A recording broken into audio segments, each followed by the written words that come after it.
Buenas tardes, bienvenidos nuevamente al Seminario de Teoría Jurídica de la Universidad de San Andrés.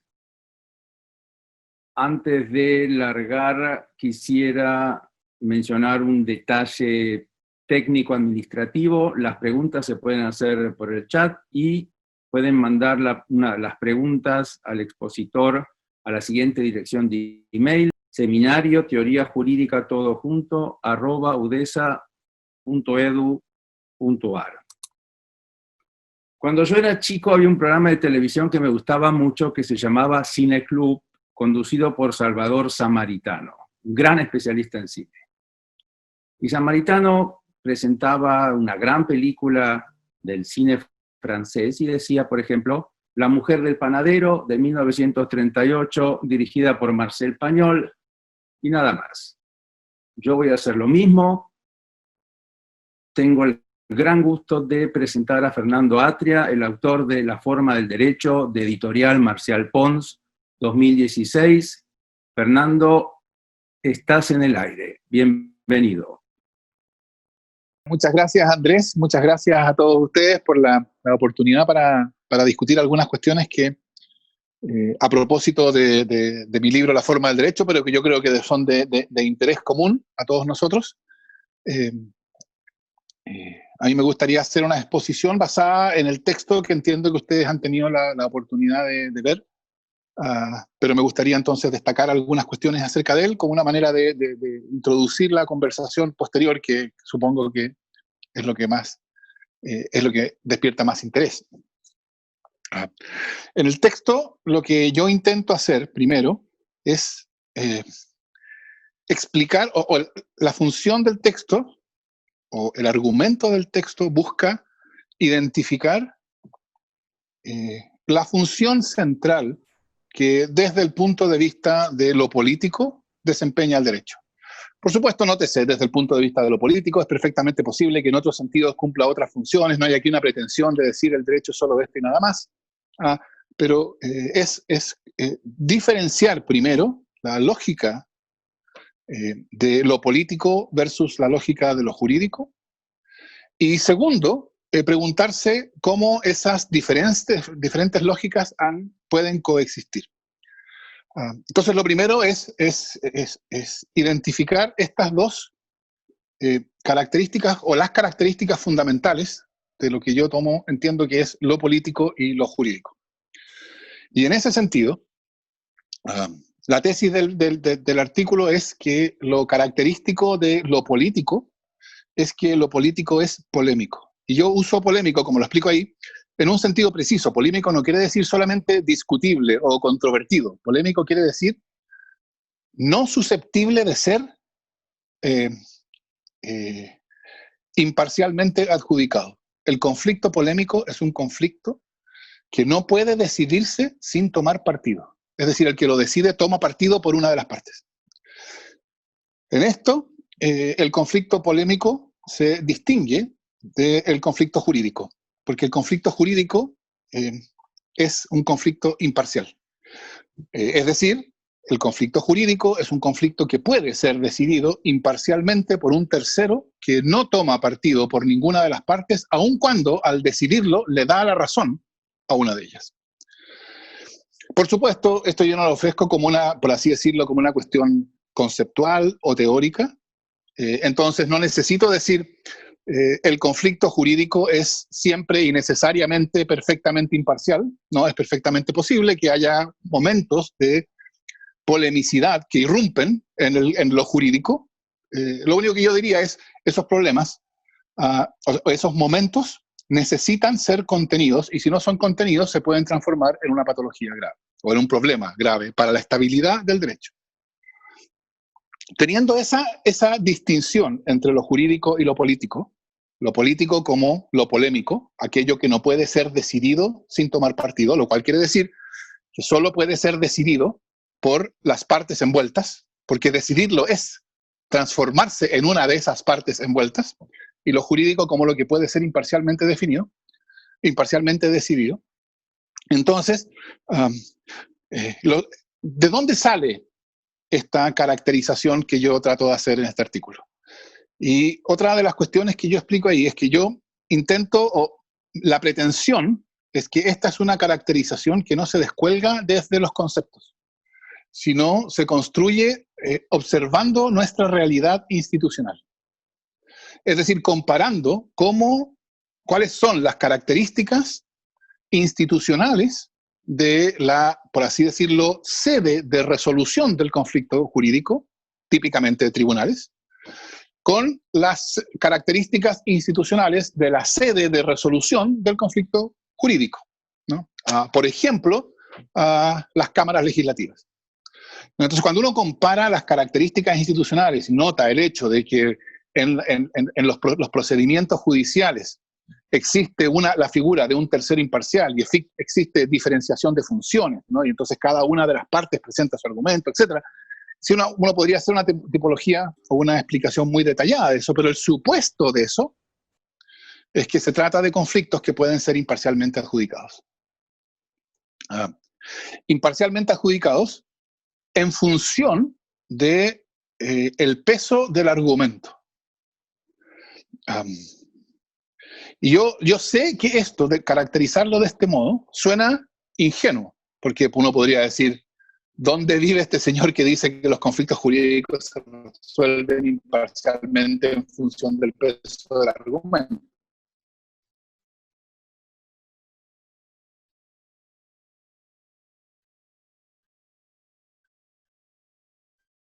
Entonces yo no estoy usando esto como una descripción de hecho de lo que estoy caracterizando el poder jurisdiccional. Cuando uno mira las formas institucionales de la sede de resolución del conflicto político, uno encuentra una cosa distinta. Ahí, como se trata de conflictos polémicos, no hay una estructura institucional que suponga una perspectiva imparcial. No hay, de hecho, los participantes, ninguno de los participantes tiene deberes de imparcialidad, ¿no? Los diputados que votan por un proyecto de ley no tienen el deber institucional, ni siquiera hay una expectativa pública de que actúen de una manera que no refleje sus posicionamientos políticos, aquellos en virtud de los cuales han sido elegidos.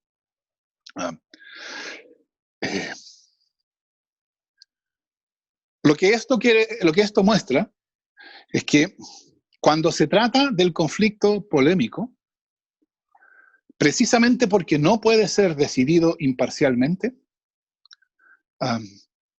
la resolución de ese conflicto es un ejercicio unilateral de poder por quien lo tenga.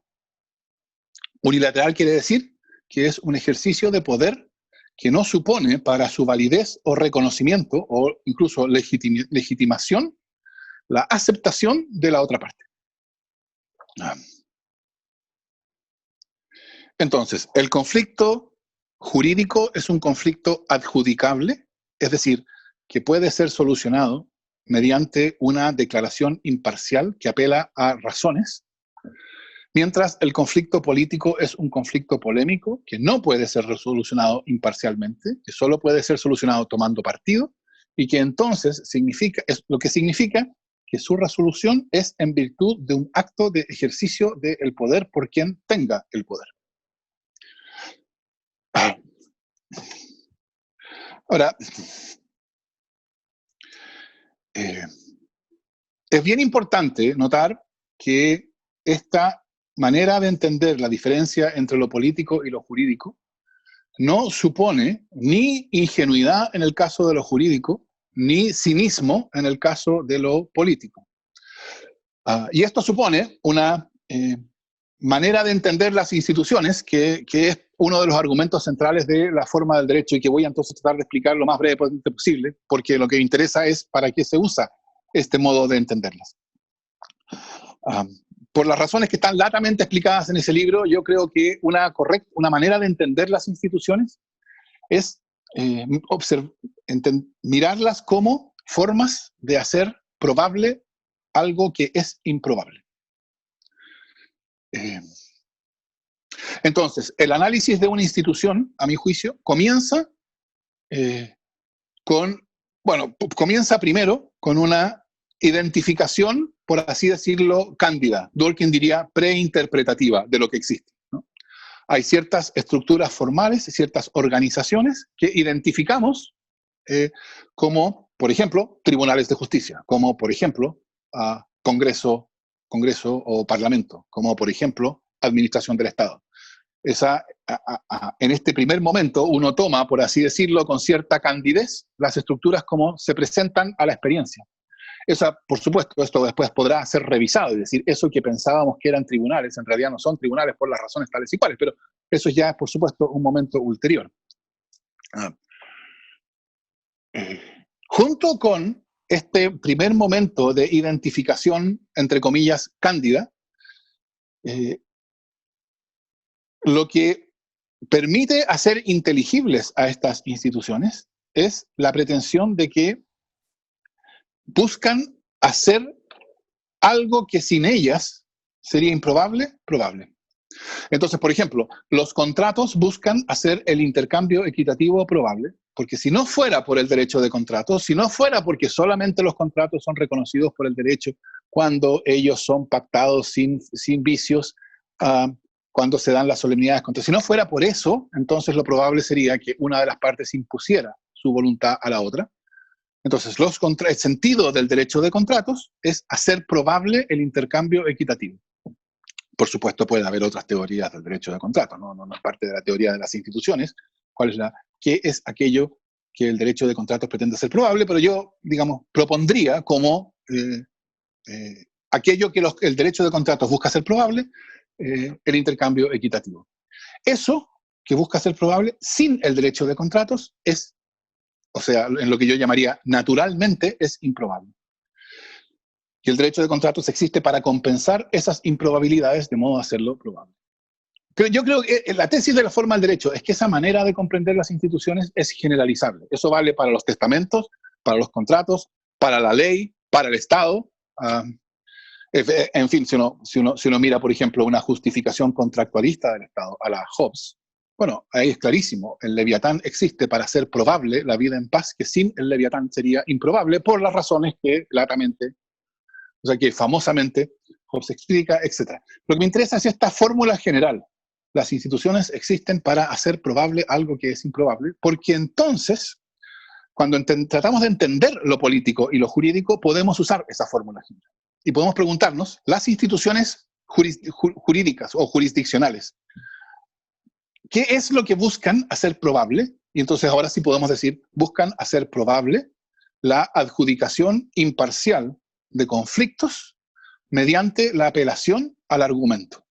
Por eso, que se trata de conflictos que pueden ser solucionados imparcialmente mediante apelación al argumento, no es una afirmación de hecho de lo que ocurre estadísticamente en la mayoría de los casos, pero sí es una afirmación sobre el supuesto de las instituciones jurisdiccionales, porque es lo que les da sentido. Solamente porque tiene sentido que intentemos hacer probable la adjudicación imparcial en base al argumento de ese tipo de conflictos, es que tiene sentido que hayan instituciones que buscan eso. Entonces, por eso decir, lo característico del conflicto jurídico es que es adjudicable, es decir, imparcialmente decidible, etc.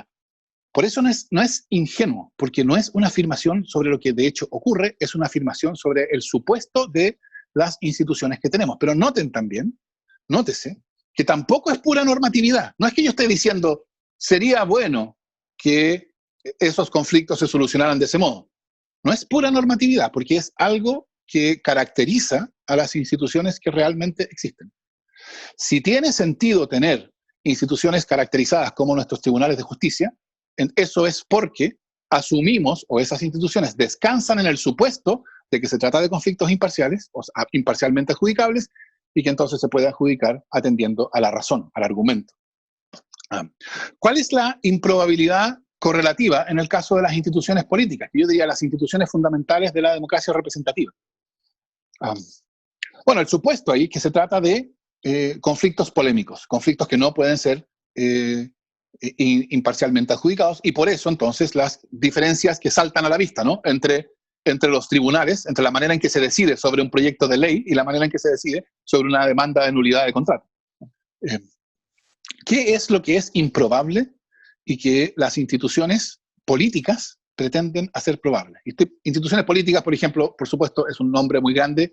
Estoy pensando aquí en la forma, en las instituciones de producción de la voluntad política, ¿no? Legislativa. Yo diría, mi explicación para eso sería lo siguiente. Y es útil aquí usar hasta cierto punto un lenguaje habermasiano. Dado que el conflicto polémico es un conflicto que solo se puede decidir por los participantes y que entonces decidirlos es usar unilateralmente el poder, la pregunta es, ¿cuál es ese poder que va a ser utilizado para decidir el conflicto polémico? Porque en principio, bueno, el poder es el poder que esté disponible, ¿no? O sea, en las condiciones, si las condiciones son condiciones tales que lo permiten, bueno, el poder puede ser el poder de bombardear el Palacio Presidencial. Así se decidió el conflicto polémico en Chile el 11 de septiembre de 1973. Las instituciones políticas buscan hacer probable que el único poder que esté disponible para solucionar el conflicto político, para decidirlo, sea esa forma de poder que no puede ser generada unilateralmente. Es decir, dado que el conflicto político es un conflicto que solo puede ser decidido mediante el ejercicio unilateral del poder, lo que las instituciones buscan hacer probable es que el poder que esté disponible para decidir unilateralmente el conflicto político sea ese poder que no puede ser unilateralmente generado, que es poder comunicativo. Y esa, creo yo, es la vinculación entre una explicación de las formas de la democracia, formas institucionales de la democracia representativa y la idea deliberativa. La deliberación no es la idea de que en la discusión política conversamos como si fuéramos dos amigos tomándonos un café, y que uno está siempre dispuesto a decir, sí, tú tenías razón, yo he estado equivocado toda mi vida, he defendido posiciones incorrectas. No es eso parte de nuestra experiencia política, o no es suficientemente importante dentro de nuestra experiencia política. La idea deliberativa se refiere al modo en que se genera poder. El poder se genera en la deliberación, comunicativamente. Y ese es el poder que va a estar disponible para decidir el conflicto político. Eso es, por cierto, improbable. De nuevo, no hay ingenuidad aquí. Es, por cierto, improbable. Lo probable es que haya otros poderes que también están envueltos. Poder fáctico, poder económico, poder comunicacional en vez de comunicativo, control y manipulación de los medios de comunicación, etc. Pero de lo que se trata, el punto de vista para entender las instituciones en las cuales se soluciona el conflicto político es esta idea de hacer probable que el poder que esté disponible para la decisión del conflicto político sea solamente ese poder que no puede ser usado unilateralmente. Esa es la tesis general sobre la identificación o la caracterización del conflicto político y del conflicto jurídico, sobre la función que tienen las instituciones y la aplicación de esa comprensión general de las instituciones a estas dos esferas, a la esfera de lo jurídico o lo jurisdiccional y la esfera de lo político. Pero eso no es todo lo que, digamos, no es todo el argumento del artículo. El artículo da un paso más allá. Porque observa que esta distinción, la distinción misma entre lo jurídico y lo político, la idea de que hay espacios en los cuales es posible el conflicto o la decisión imparcial del conflicto, es decir, la idea de que hay espacios de conflictos jurídicos, esa idea es también ella misma improbable. Y entonces uno podría entender, en una especie como de iteración de la explicación, que el artículo dice pero nos basta decir, una de las funciones importantes del derecho es precisamente crear espacios artificiales de imparcialidad, que son espacios que son construidos a través de prácticas sociales, y aquí uno podría recurrir a la idea de reglas de reconocimiento, es decir, aquí uno podría colgarse de buena parte de la reflexión positivista o alguna de la reflexión hartiana sobre el derecho. El sentido de esas prácticas, que Hart llamó reglas de reconocimiento, etc., es crear espacios de imparcialidad en un contexto de polemicidad. Y yo creo que una de las cosas más importantes que ha estado pasando claramente, creo yo, en Latinoamérica, probablemente no solo en Latinoamérica, pero ciertamente en Latinoamérica, es que la capacidad del derecho para crear espacios de imparcialidad está siendo erosionada. Por supuesto, hay muchas razones por las cuales está siendo erosionada y se justifica, es muy importante discutir cuáles son las razones. Algunas ideas, pero son más bien ideas mencionadas al pasar, hay en el artículo sobre cuáles son las causas de esto, pero yo creo que el fenómeno es un fenómeno difícil de dudar, difícil de no notar. El derecho se hace crecientemente polémico. Es decir, el derecho se hace crecientemente un derecho que no se puede decidir sin tomar partido. Y que entonces, crecientemente, es el caso que decidir el conflicto jurídico, o que las decisiones de conflictos jurídicos son decisiones que funcionan con la lógica de lo político.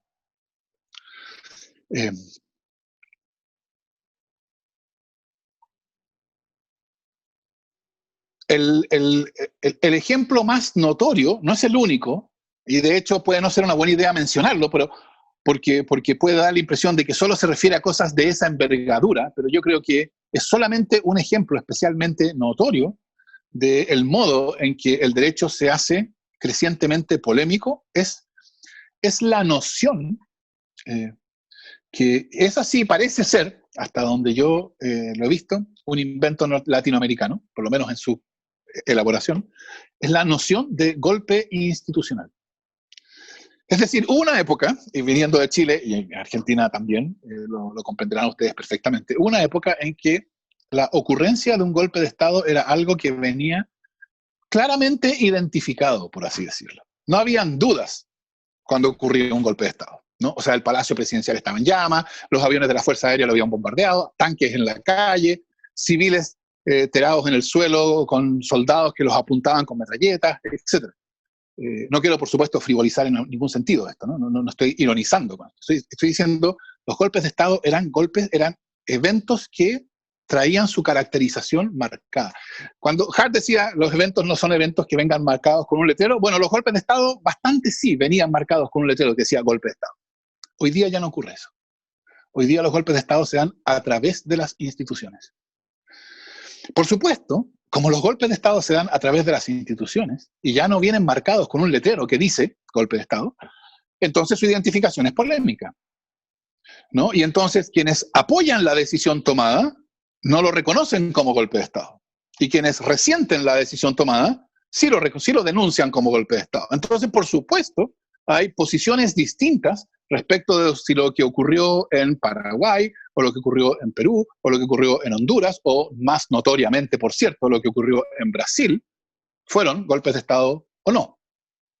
Algunos dirán fueron golpes de Estado institucionales, otros dirán fueron operación normal de las instituciones, pero en algún sentido este es todo el punto, ¿no? Es decir, ya no es posible, o la distinción entre operación normal de las instituciones y golpe de Estado ha devenido en esos casos una distinción polémica. Y yo creo que eso es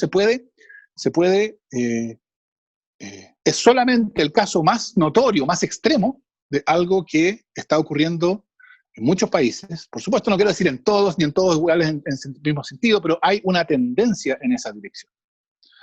En el artículo yo menciono otros casos. Menciono el caso de la interpretación de la decisión de la Corte Constitucional Plurinacional de Bolivia, que autorizó al presidente Morales a presentar su candidatura a pesar de que ya había sido reelegido, ya no podía, conforme al texto de la Constitución, ser reelegido, porque eso atentaba contra sus derechos políticos, y hago alusión también a la decisión del Tribunal Supremo venezolano en 2015, que suspendió a la Asamblea Nacional y de ese modo solucionó el problema que el gobierno tenía de que no tenía mayoría en el cuerpo legislativo. Menciono estos dos casos también para mostrar que aquí esto no es una cuestión de, o sea, esto ocurre empujado por quien sea. Porque lo que está ocurriendo, creo yo, es esta pérdida de la capacidad del derecho para constituir un espacio de imparcialidad. ¿Y por qué? Mi explicación, pero mi explicación es tentativa, mi explicación es que la capacidad de la deliberación política, la realidad de la deliberación política está hoy día en cuestión. Y como la realidad de la deliberación política está en cuestión, entonces la pretensión de las instituciones políticas de que hacen probable que el conflicto político sea decidido mediante el ejercicio unilateral de ese poder que no puede ser creado unilateralmente, poder comunicativo, la pretensión de que el poder que hay disponible es poder comunicativo es una pretensión esa que cada día parece más un caso de pura ingenuidad, ¿no? Y entonces hemos tenido, se ha hablado mucho de fake news, de posverdades, de manipulación mediática. Entonces parece cada vez más que el poder comunicativo en realidad es lo que yo llamaría poder comunicacional, que es manipulación de la comunicación. Y que entonces es otra forma de poder fáctico. Y claro, si el poder comunicativo es solo poder fáctico, entonces la pretensión de las instituciones políticas de hacer probable que el conflicto político se resuelva mediante el ejercicio de poder comunicativo es no solo improbable, es falsa. Y si es falsa, entonces es puro autoengaño aceptar la pretensión de autoridad de lo que surge de esas instituciones. Y entonces, en esas circunstancias, la pregunta es, ¿cómo podemos compensar el déficit de racionalidad que se sigue del hecho de que el conflicto político ahora parece estar decidiéndose a través del puro poder fáctico? Y la respuesta es, bueno, si el conflicto político no tiene racionalidad, la racionalidad la pondrá el derecho. Y entonces sujetemos el conflicto político todo lo que podamos al derecho, porque de ese modo el derecho impondrá su racionalidad en la política. Y yo creo que y quiero terminar aquí, esa es lo que yo llamaría el error fundamental. Irónicamente, fue un error que Ronald Dworkin observó hacia ya cerca del final de su vida, ¿no? Cuando se dio cuenta, él decía, fue la derecha norteamericana la que se dio cuenta de lo importante que era hacerse con la Corte Suprema.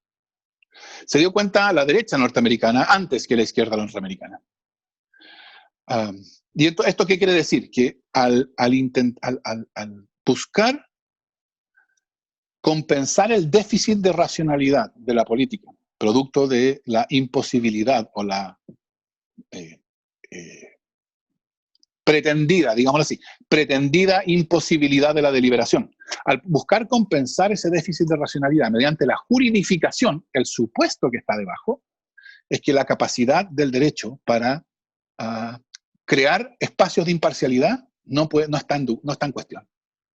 Y que como no está en cuestión, es posible proyectarla en ámbitos polémicos y despolemizar esos ámbitos. Yo diría que buena parte de lo que se llama neoconstitucionalismo, especialmente en Latinoamérica, es esa pretensión, despolemizar el conflicto político por la vía de proyectar sobre él la juridificación. Pero eso supone que ese movimiento no va a tener el efecto contraindicado de hacer del derecho algo polémico. Y yo creo que eso es exactamente lo que nosotros estamos experimentando. Y si el derecho se hace polémico, entonces la vida completa se hace más fáctica, porque la posibilidad de crear espacios de imparcialidad artificiales desaparece, porque esos espacios suponen el derecho, porque el derecho es eso, es la creación de espacios de imparcialidad. Pero el éxito del derecho el éxito del derecho en crear esos espacios había sido en algún sentido tan completo que incluso nos confundió o nos hizo perder de vista de que ese éxito era en sí mismo improbable y que entonces era algo que necesitaba ser protegido. Y entonces, en vez de tomarlo como algo a ser cuidado, como improbable, hoy día se asume que está dado, que está garantizado y que entonces al proyectarlo, al juridificar esferas polémicas, lo que va a pasar va a ser que esas esferas se van a despolemizar en vez de que ocurra lo que estamos viendo ocurrir, y es que el derecho se hace polémico. Esa es mi introducción a esta conversación, así que les agradezco mucho la paciencia y la voluntad de escucharme y estoy enteramente no solo dispuesto, sino interesado en que podamos conversar al respecto. Gracias. Muchas gracias, Fernando. No sé si me ven.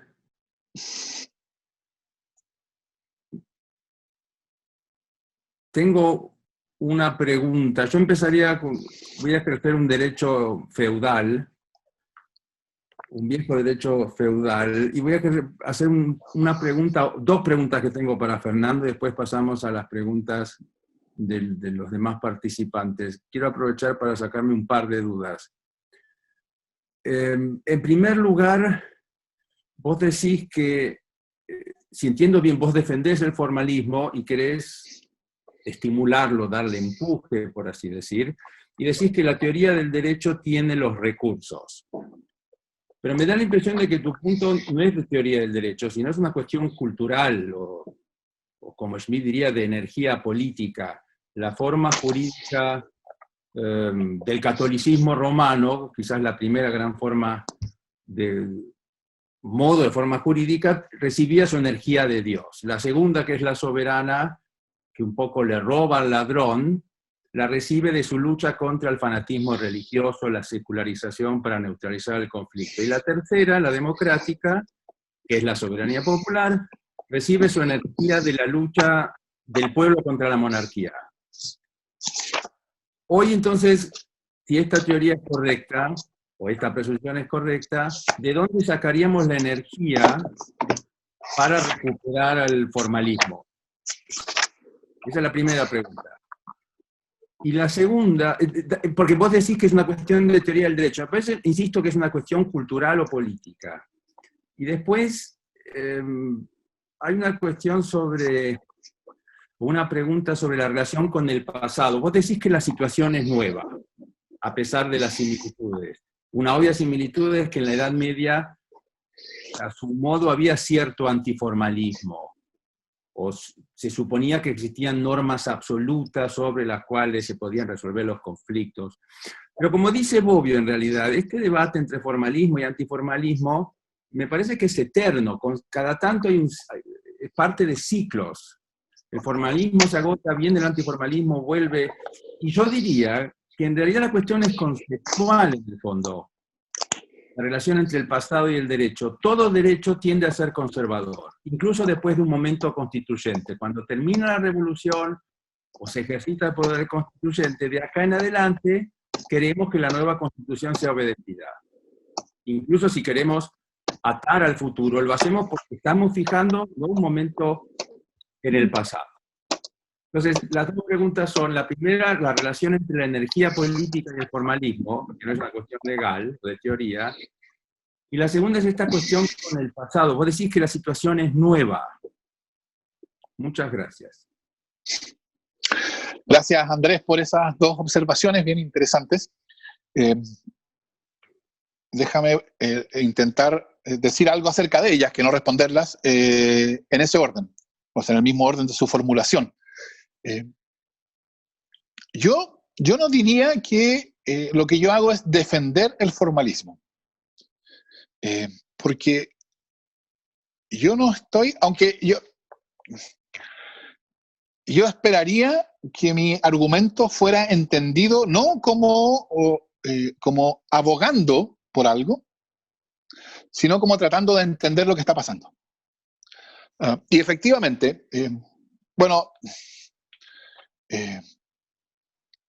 ¿de dónde sale la energía? Y esto que estoy diciendo, la diferencia entre abogar por algo y entender lo que está pasando se juega precisamente en esto. Porque a lo mejor ya no hay energía para defender el formalismo. Que yo no llamaría formalismo. A lo mejor esta posibilidad de que el derecho cree espacios artificiales de imparcialidad, a lo mejor tiene supuestos que ya no son sociológicamente realizables. Schmitt tiene esta idea que toma de Montesquieu, de que detrás de cada forma de gobierno hay detrás de cada institución, diría yo, hay un principio, ¿no? Una idea. Y entonces Schmitt dice, el principio de la monarquía es el honor del monarca.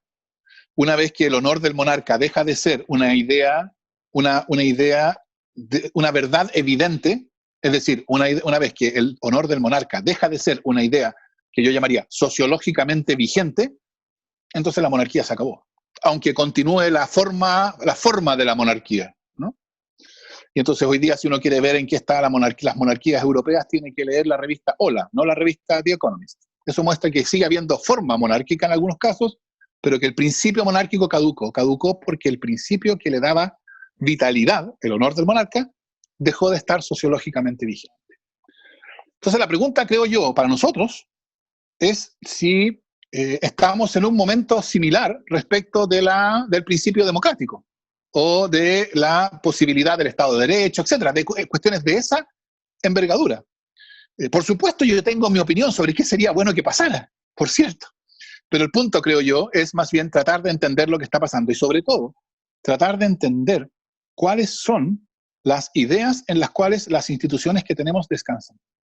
Entonces, yo no tengo una respuesta a de dónde sale la energía para recuperar el formalismo. Lo que a mí me interesa es preguntarme el razonamiento jurídico, yo preferiría eso más que formalismo, por razones que voy a aclarar en un minuto más. El razonamiento jurídico como práctica social tiene ciertos supuestos, pero esos supuestos no son operativos todo el tiempo.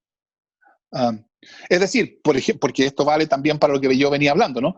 El supuesto de que se trata de conflictos que son imparcialmente adjudicables mediante la apelación al argumento, ese no es un supuesto que esté explícitamente formulado normalmente.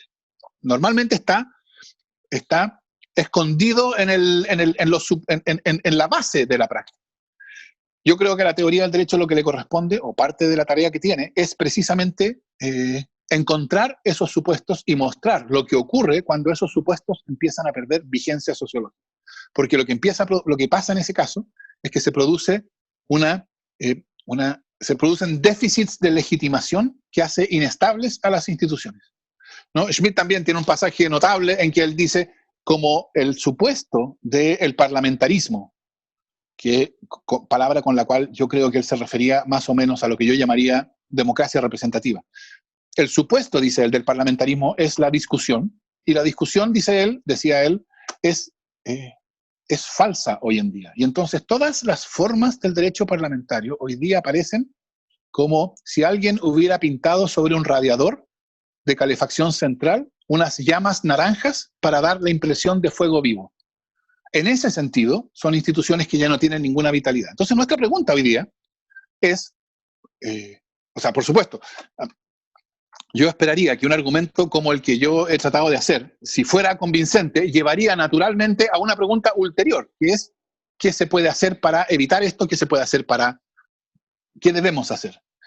Y eso ahí, una pregunta como, ¿cuál es la energía ¿de dónde sale la energía para recuperar eso? Yo creo que es una cuestión fundamental.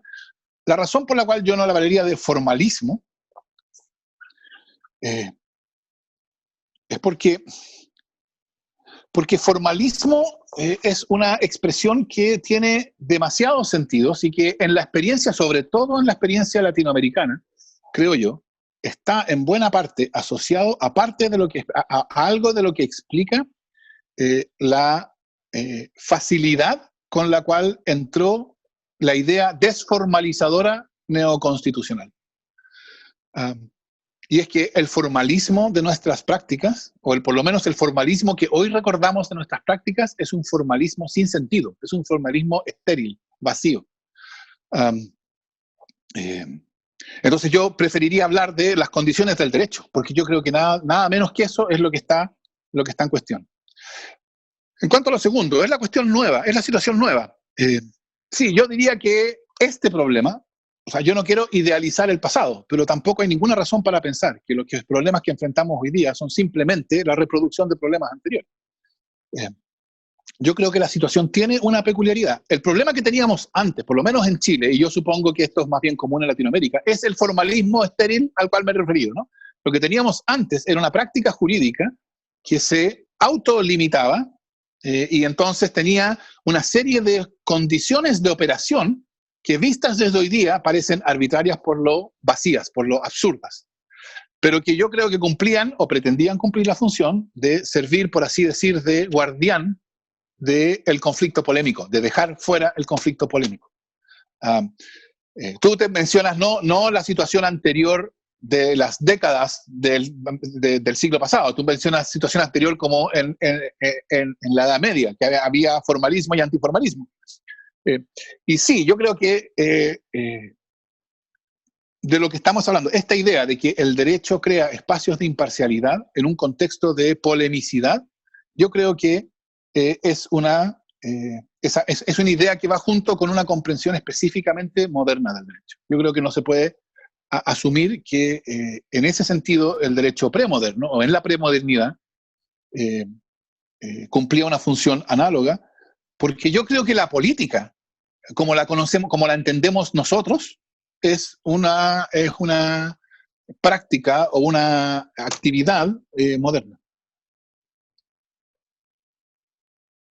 Bien, paso ahora, la siguiente pregunta es de Andrés Ansaldi. Las instituciones jurídicas también pueden ser resultado de una relación de fuerzas. Ejemplo, los denominados contratos de adhesión o resquicios legales que nos podrían hacer pensar a lo jurídico como una derivación a lo Pareto, que neutraliza el conflicto.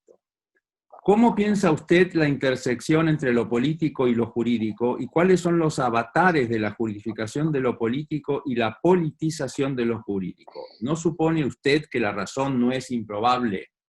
Gracias. Gracias, Andrés. No, yo al contrario, yo supondría precisamente que es improbable. O sea, supondría que la idea de que va a haber una esfera en que los conflictos se solucionen por referencia a la fuerza del argumento es totalmente improbable. Y entonces, sin instituciones, es una idea que en los hechos no se va a realizar, lo cual no quiere decir con instituciones se va a realizar plenamente. Lo que quiere decir es las formas institucionales de la potestad jurisdiccional buscan, el sentido que tienen es contribuir a hacer probable su realización. Por supuesto, esto no quiere decir que lo hagan necesario, lo hacen probable. Es decir, ¿por qué esto es importante? Porque si nosotros nos convencemos de que la idea misma de decidir un conflicto por apelación al argumento es un sinsentido, entonces las formas jurisdiccionales pierden todo su sentido y se convierten en formas que son enteramente contingentes, sin ninguna justificación. Entonces, yo no diría que la razón es probable, es improbable, y las instituciones que hemos estado comentando cumplen la función de crear contextos en los cuales es probable que haya decisión conforme a la razón. Yo, por supuesto, estoy completamente de acuerdo. Esto es parte de la observación del mundo en que vivimos, que las instituciones realmente existentes son el resultado de correlaciones de fuerza y pueden tener por su origen cualquier tipo de origen, ¿no? O sea, más o menos digno, podríamos decir.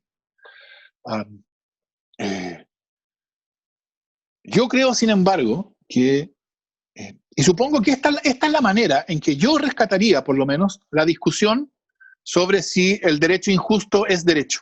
Que claro, en esos términos parece ser una cuestión sobre las palabras, todos esos argumentos ya los conocemos. Pero yo creo que hay algo que rescatar en esa discusión, y es, al tratar a algo como una institución, al dar una lectura institucional de algo, uno está haciendo una interpretación de esa parcela del mundo. Y yo creo que lo que está excluyendo es una interpretación en la cual ese algo, digámoslo así, no es sino imposición por la fuerza. Ojo con el no es sino. Es decir, al tratar a algo como una institución, se le está reconociendo una dimensión en la cual no es solamente imposición forzosa. No se está negando que haya sido, y que en alguna medida todavía sea, imposición forzosa. Yo creo que eso podemos tratar a algo como una institución reconociendo que en alguna medida lo es. Por ejemplo, eso es lo que yo diría, pero con esto ya estoy avanzando yo mis posicionamientos políticos en el caso chileno, eso es lo que yo diría respecto de ciertos, por lo menos de ciertos aspectos de la Constitución chilena, que son imposición forzosa. Pero no son solo imposición forzosa. Y que no sean solo imposición forzosa quiere decir que hay espacio para preguntarnos, para formularnos lo que yo llamaría la pregunta típicamente institucional. ¿Qué es eso que es improbable, que estas formas pretenden hacer probable? Y eso abre un espacio para lo que yo reconocería como reflexión jurídica. Entonces, la manera en que yo pensaría la interfase entre lo jurídico y lo político es la manera en que yo ya lo he explicado en la presentación inicial, ¿no? Con la diferencia entre lo político y lo imparcial. Una última idea. Es este punto de contacto lo que configura una de las ideas que para una época, para la época anterior a la nuestra en el pensamiento jurídico, era una idea obvia y que para nosotros parece ser totalmente incomprensible. En Chile no había jurisdicción constitucional antes de 1970. Y hoy día, si uno escucha, por ejemplo, a muchos profesores de Derecho Constitucional, la idea de una constitución sin jurisdicción constitucional es prácticamente una contradicción en los términos. Pero bueno, en Alemania no había antes de la posguerra. En Europa no había. ¿Cómo es que antes era posible pensar la Constitución sin jurisdicción constitucional y hoy día es tan difícil pensarla así? Respuesta, antes se entendía que la Constitución estaba en ese punto de fricción entre lo político y lo jurídico, y por lo tanto no podía asumirse que era simplemente una ley más, como Dworkin lo dice por ahí. La Constitución dice, es después de todo un tipo de ley. Ese, diría yo, eso es una marca que distingue nuestra época de la época que la anterior, de la época que nos precedió. Y la realización que ellos tenían, o lo que ellos veían y que nosotros no vemos, es que hay un punto de fricción donde lo polémico se hace imparcial.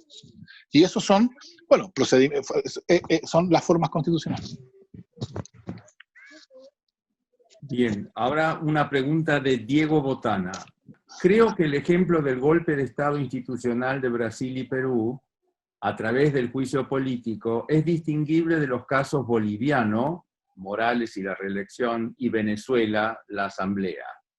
En los primeros dos casos se trata de conflictos polémicos que se resuelven con instituciones políticas, el juicio político no adjudica, y requiere que se polemice el conflicto y se resuelva por carriles de la representación.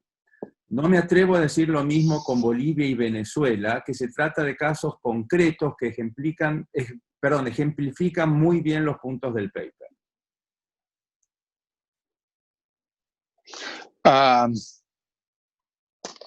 No es parte del argumento del paper que todos los ejemplos que usa son igualmente reconocibles. Lo que yo sí diría, y claro, hay la razón por la cual los casos boliviano y venezolano son más claros es que las instituciones involucradas en la decisión en esos casos fueron en ambos casos instituciones que por lo menos tienen una pretensión de jurisdiccionalidad, ¿no? Fue el Tribunal Plurinacional Constitucional de Bolivia y el Tribunal Supremo en el caso venezolano. Como Diego dice correctamente, en el caso peruano, en el caso brasileño, fueron instituciones políticas. Entonces uno podría decir, después de todo, ahí hay uso político de instituciones políticas, o operación política de instituciones políticas. Sin embargo, diría yo, ahí la cuestión interesante, creo yo, es que la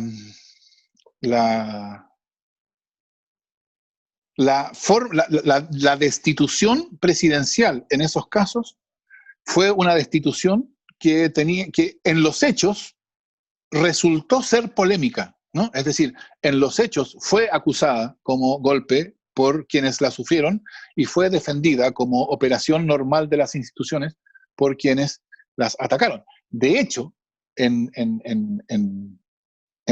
también en los otros dos casos también hay una lectura en la cual puede decirse no se hizo sino ejercer poderes institucionales. Entonces, la cuestión que a mi juicio debería ser motivo de preocupación, pero que yo observo, y esto es una cuestión bien peculiar, que yo observo que no llama la atención, es cómo cada vez es más frecuente que formas institucionales que no son nuevas, muchas de ellas, el juicio político no es una institución nueva, no se inventó en la última década, formas institucionales que han existido por mucho tiempo, hoy día, sin embargo, tienen o se polemicizan de la manera en que lo hacen. Eso creo yo muestra algo acerca, tiene razón Andrés, de lo que decía, muestra algo acerca de nuestra situación, para usar un lenguaje schmittiano, histórico-espiritual. Bien, una pregunta ahora de Delfina Beguerí. Cuando se define el rol de la razón en cada institución, política y jurídica, según lo que se supone debe ser, Se están siempre comparando desde el mismo nivel de análisis. Por momentos parecen compararse usando niveles diferentes. Por ejemplo, cuando se define lo que se supone del derecho, las sentencias de la página 13 son desviaciones de esa función. Pero al definir a la política, se la define desde su funcionamiento más realista, cita páginas 9 y 10, de hacer probable el voto de la mayoría de los representantes, fin de la cita, sin lugar para la razón y desplazando al poder comunicativo, a pesar de que la política cuenta con procedimientos y características que hacen necesaria a la razón en la política, como que exista un debate legislativo. No digo con esto, dice la autora, que política y derecho sean lo mismo, solo hablo del lugar de la razón. Sí, gracias, Delfina. No estoy seguro de haber entendido bien, porque yo pretendería, y entiendo que tu punto es que sería un error, yo pretendería que mi caracterización de lo político y de lo jurídico funcionan más o menos al mismo nivel. Es lo que yo llamaría el nivel propiamente institucional, que yo, de hecho, yo lo caracterizaría como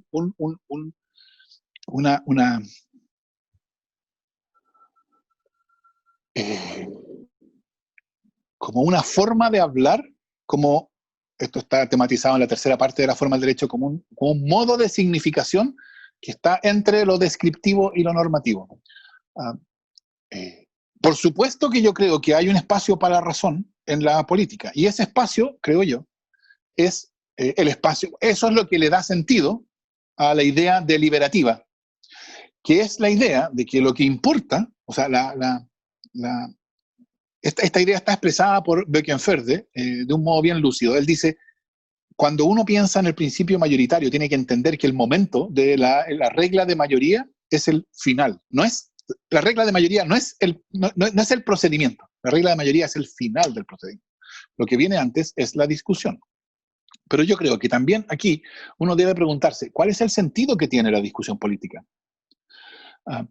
Porque yo creo que aquí hay mucha reflexión sobre la deliberación, que es más bien pura normatividad, ¿no? Sí, que es muy bueno que haya discusión, porque a través de la discusión vamos teniendo más claridad, entonces yo puedo convencerme de que estoy equivocado. Está bien, todo eso está muy bien, por supuesto.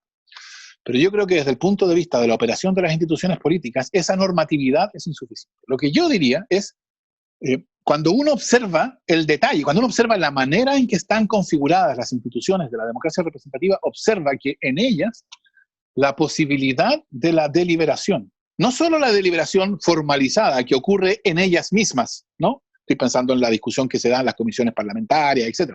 No solo esa, sino la conexión que hay entre esa deliberación formalizada y esa otra deliberación que hay allá afuera, que no tiene forma, que ocurre, o mejor dicho, que ocurre de cualquier forma. O sea, las reglas sobre transparencia y publicidad de los debates legislativos, etcétera, tienen que ver, asegurar la conexión entre esa discusión formalizada y esa otra discusión informal que hay. ¿Por qué? Porque de esa discusión surge poder comunicativo. Y de lo que se trata, las instituciones lo que tratan es hacer probable que ese poder comunicativo es el poder que se manifiesta en la decisión del conflicto político. Entonces yo no estoy mirando precisamente lo que yo trataría de evitar, es decir, una posición que se autocalificara, entre comillas, de realista, que dijera, no, si la decisión política es siempre una decisión unilateral de ejercicio de poder, sin más que hablar. Si uno parara ahí, uno diría, está negando el espacio que la discusión y la razón tienen en la política. Porque yo creo que una manera específica de producir ese poder que se usa en la política es lo que caracteriza a la democracia representativa o a las formas democráticas. Entonces, por eso, yo no sé, a lo mejor entendí mal la pregunta, pero yo no negaría que la política, que la razón tiene un peso o una importancia en la política. Yo trataría, por así decirlo, de encontrarle, o lo que yo pretendo hacer es encontrarle, como diría un penalista alemán, su ubicación sistemática. Pedro Bernengo pregunta, ¿cómo se puede neutralizar el derecho? Porque si se vuelve demasiado polémico, politizado, polarizado, no podríamos vivir en comunidad y entraríamos o llegaríamos a usar las instituciones o las leyes como armas, haciendo derecho del enemigo. Sí, o sea, yo creo que ese es el peligro. En la medida en que el derecho se hace polémico, la vida, yo decía, la vida se hace más fáctica en el sentido de que queda sujeta más directamente a la manera de resolución del conflicto político, que entonces va a ser una manera que dé cuenta de la relación entre poderes fácticos. Entonces, la primera parte de tu pregunta, Pedro, era ¿cómo se, entiendo, neutraliza el derecho? Era eso, ¿no, Andrés? Era ¿cómo se neutraliza? ¿Cómo se puede neutralizar el derecho? En caso de, bueno, en caso de que se politice tanto, sí, ¿cómo se puede neutralizar? No, o sea, lo que yo diría es, y este es un punto, hasta cierto punto, en cierta medida, hartiano. El derecho es una práctica social. El derecho es algo que existe, o no, que puede existir o no. Y las características del derecho son características de cosas que realmente existen. No hay nada necesario aquí. Eso es lo que estoy diciendo. Entonces, no hay nada necesario en que el derecho cree artificialmente espacios de imparcialidad. La capacidad del derecho como práctica social de crear espacios de imparcialidad depende de las características de esa práctica. Entonces, por eso yo estoy diciendo que en algún sentido, y yo entiendo que pueda no ser bien entendido esto, yo no estoy aquí abogando por nada. No es que yo esté diciendo tenemos que salir allá afuera y hacer tal o cual cosa. Lo que estoy diciendo es miren lo que está pasando. Y esto, por cierto, tiene que ver con características de nuestras prácticas jurídicas que se han demostrado débiles ante la necesidad, o débiles o han mostrado algún grado de debilidad frente a esta polemicización. ¿Es esto algo que se puede evitar? Esto nos vuelve a la pregunta inicial de Andrés, ¿no? ¿De dónde sale la energía que podría fortalecer a estas prácticas lo suficiente para que puedan crear espacios de imparcialidad en este contexto de polemicidad? Y aquí, por supuesto, hay muchísimo más que decir, y esta parte es importante, pero no es la parte central del argumento, porque la parte central del argumento termina justo antes que esto. Pero, ¿en qué consiste lo que viene después? Eso creo yo es preguntarse cuáles son las condiciones de legitimación de las prácticas jurídicas y de las instituciones. Yo creo, esto está explicado en la forma del derecho, yo creo en ese sentido que la teoría del derecho tiene, por así decirlo, debe ser pensado como una suerte de, y esto es una analogía, una suerte de física institucional. Es decir, la teoría del derecho toma a las instituciones como objeto y se pregunta cuáles son las fuerzas que son ejercidas sobre ellas y que entonces las empujan en una dimensión u otra. Por ejemplo, solamente para poner un ejemplo de cómo las ideas yo creo que son parte de esta física institucional y que entonces tiene que ver con cómo se puede proteger el derecho de ser polemicizado o no. A mí siempre me ha sorprendido la discusión que ocurre en la teoría del derecho sobre el escepticismo ante las reglas, ¿no? Porque si el escepticismo es correcto, o sea, si no hay forma de justificar una decisión en un caso particular a partir de reglas abstractas que no implique alguna decisión polémica del juez, si el escepticismo es correcto, entonces prácticamente todas las instituciones jurisdiccionales que tenemos son sin sentido, es decir, son irracionales, porque el supuesto de esas instituciones es que hay algo así como soluciones correctas, por lo menos en la mayoría de los casos, etc.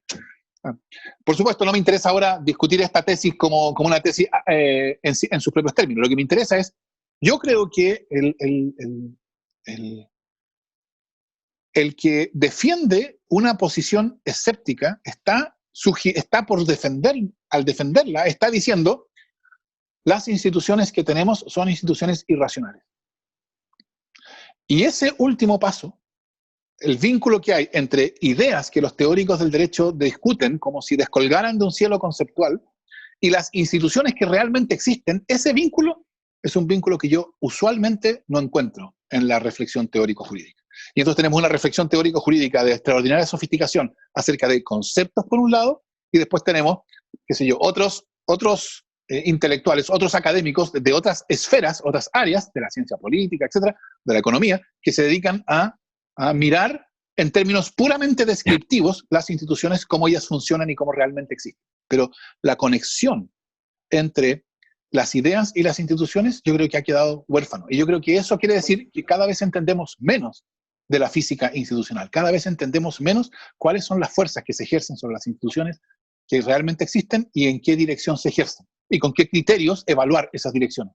Eso es lo que yo, eso es lo que está, ese es el sentido, en alguna medida, de la forma del derecho y lo que he tratado de hacer en el paper principal. Y espero, Pedro, que esto responda a tu inquietud. Alejandro Guevara Arroyo hace 2 preguntas. La primera es, ¿esta absorción no ha sido siempre así? Después de todo, los tribunales últimos siempre han podido absorber lo polémico, conflictos entre poderes, abusos del Ejecutivo sobre derechos fundamentales constitucionales. ¿Qué es lo que ha cambiado? Y en segundo lugar, ¿cómo influyen las doctrinas ius filosóficas vigentes en la variación del comportamiento de los tribunales? ¿No pueden los tribunales, cambiando su propio comportamiento causado por ciertas asunciones conceptuales, cambiar la ontología de las instituciones? Muchas gracias. Gracias, Alejandro. Lo segundo, sí, por cierto que eso puede ocurrir. Yo creo que de hecho eso es lo que está ocurriendo. Yo creo que hay una manera de decirlo, para ponerlo en términos de discusiones de teoría del derecho, es que una teoría estrictamente positivista es incorrecta porque supone que el objeto descrito es independiente de la descripción. Y yo creo que en caso de prácticas realmente existentes, como la práctica jurídica, que está formada por participantes que son conscientes de su práctica, es una práctica autoconsciente, los participantes reflexionan sobre la práctica, y entonces las ideas teórico-jurídicas por así decirlo, se retroalimentan a los participantes y empiezan a afectar el modo en que ellos entienden su acción bajo la práctica, y al afectar el modo en que los participantes entienden su acción bajo la práctica, afectan la práctica. Así que de eso, precisamente, se trata hasta cierto punto. Por eso mi ejemplo de la respuesta anterior sobre el escepticismo, ¿no? Una práctica voy a seguir usando el lenguaje kantiano, una práctica de reconocimiento de funcionarios que son autoconscientemente escépticos, es una práctica social que va a ser una cosa distinta que una práctica de funcionarios que son autoconscientemente formalistas, en términos kantianos. Entonces, no cabe duda, creo yo, que hay una vinculación entre estas ideas y cómo son esas prácticas, y en el cómo son esas prácticas, por cierto, va incluido cuáles son cuánta aptitud tienen para realizar las ideas que ellas mismas pretenden realizar. Por ejemplo, la creación artificial de espacios de imparcialidad. Por eso eso es lo que yo decía al responder la pregunta anterior. A mí me llama la atención, en un sentido negativo, ver una teoría del derecho que tiene, por un lado, o sea, que se dedica a la discusión de conceptos, pero que no se pregunta cuáles son los supuestos de las instituciones que hoy día efectivamente tenemos. Y cómo se vinculan esas discusiones conceptuales con esos supuestos. Y por eso el caso de Schmitt que yo citaba. Schmitt, la tesis que yo citaba antes era las formas políticas, como la monarquía, tienen supuestos. El supuesto de la monarquía es el honor del monarca. Sin ese supuesto, o sea, el punto es, si ese supuesto desaparece, y que desaparezca quiere decir que se hace implausible, ¿no? Que ya no es obvio que el monarca es distinto a nosotros, meros ciudadanos o personas de súbdito, en realidad, de sangre roja, ¿no? El monarca es distinto. Si esa idea deja de ser evidente, entonces, en principio, todo sigue igual, no cambia nada, porque no hay una conexión directa e inmediata entre las ideas y las formas institucionales, pero que no hay conexiones que no son directas o inmediatas. La conexión que hay entre el honor del monarca y el principio monárquico es que solo en virtud de que el honor del monarca es una idea que tiene vigencia sociológica, el principio monárquico puede cumplir su función legitimadora. Y entonces cuando el honor del monarca desaparece como una idea sociológicamente vigente, entonces el principio monárquico deja de cumplir su función legitimadora, y eso, de nuevo, no causa nada de un día para otro. Lo que ocurre es que el orden que ese principio legitimaba deja de estar legitimado. Y esta situación de deslegitimación es una situación inestable, porque está expuesta, y a esto me refiero con física institucional, está expuesta a la presión adaptativa de que devenga algún orden legítimo. Y eso significa, bueno, eso significó, de hecho, la caducidad del principio monárquico y su reemplazo por el principio democrático. Entonces, hoy día la pregunta es si no estaremos, en algún sentido, pasando por un momento parecido. La realidad de lo que ocurrió con el principio monárquico, que en el siglo XIX simplemente caducó, aunque había sido un principio obvio por milenios, nos debería llevar a decir, oh, es perfectamente posible que el principio democrático también caducara. También tiene ciertas condiciones sociológicas de realización, que son condiciones bajo las cuales ese principio puede legitimar las instituciones, los órdenes jurídicos. Si esas condiciones ya no se obtienen, entonces ese principio deja de legitimar. Y si deja de legitimar, se crea de nuevo una situación inestable, que está expuesta a la presión por buscar una nueva solución estable. Entonces, yo creo que desde el punto de vista de lo que uno podría llamar el programa de la teoría del derecho, la reflexión, o sea, entender a la teoría como física institucional, como no solamente como discusión conceptual, ¿no?, sobre cuán verdadera es la tesis de las fuentes, si el positivismo excluyente versus el positivismo incluyente tiene razón, etc. Está bien, hay cuestiones interesantes ahí, pero la cuestión no es solamente conceptual, esos conceptos no se descuelgan del cielo, esos conceptos están en los supuestos de nuestras prácticas realmente existentes, dándoles estabilización, porque legitimación es estabilidad. Yo no ocupo que legitimación aquí en términos morales, ¿no? No estoy diciendo legitimación quiere decir que es moralmente justo en la institución. Esa es otra discusión, importante también, pero otra. Lo que estoy diciendo es, esos conceptos que están en los supuestos de las formas institucionales que conocemos, les dan a esas formas estabilidad. Si esos supuestos decaen o son reemplazados, entonces se produce inestabilidad. Y antes de tratar de responder la pregunta, ¿qué hacemos hoy?, sería tanto más bueno, es tan útil que podamos entender qué es lo que está pasando. Y para eso necesitamos, bueno, alguna suerte de principia matemática de la física institucional, por así decirlo. Leyes de gravitación universal institucional. Bien, otra pregunta de Federico Torres. ¿Puede encontrarse un correlato de la tesis de la juridificación de la política en el abandono, si no total, al menos parcial, de las viejas doctrinas de las cuestiones políticas no judiciales o de los actos institucionales o de gobierno que funcionaban a modo de límite entre el campo jurídico y el político? Muchas gracias. Gracias, Federico. Yo creo que ahí hay algo importante. Porque, por supuesto, la explicación que yo daría a muchas de esas doctrinas, habría que ser más puntual aquí y allá, pero en general, la explicación que yo diría, todas esas eran doctrinas orientadas a proteger el derecho como un ámbito de imparcialidad de su colonización por lógica de polemicidad. Ahora, yo no estoy seguro de eso, de lo anterior, o sea, de entender la función de proteger la imparcialidad del derecho que esas doctrinas desempeñaban entonces. De eso no se sigue inmediatamente, quiero decir sin mayor argumento, que lo que debamos hoy día hacer es volver a ellas. Porque es posible que esas doctrinas hayan sido posibles y estables en el pasado, pero que hoy día simplemente ya no lo sean. Con esto no estoy diciendo que así es, estoy diciendo que aquí hay un argumento adicional que elaborar.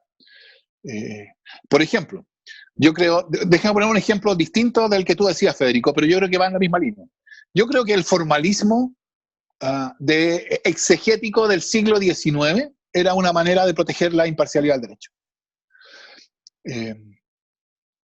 Entonces, formas de razonamiento que hoy día nos parecerían absurdamente formalistas, tenían un sentido.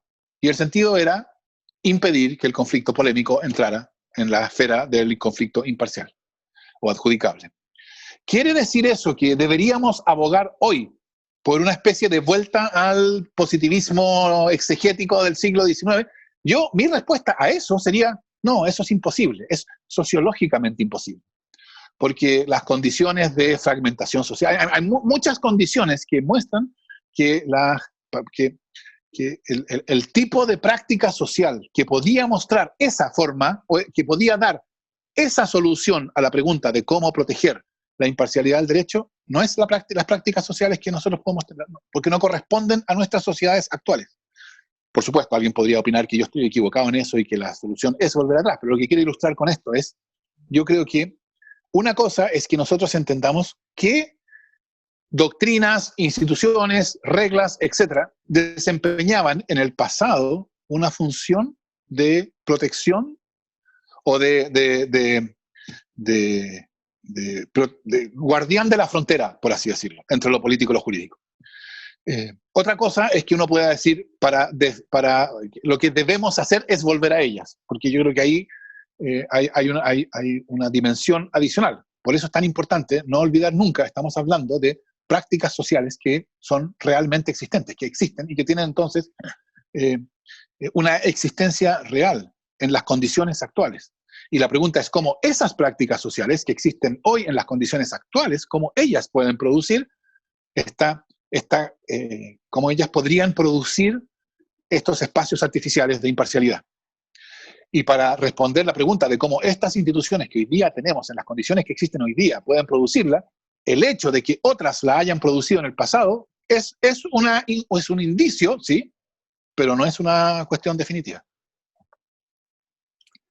Emma pregunta: estimado profesor Atria, le traslado 2 preguntas en función de su hermoso trabajo, La forma del derecho.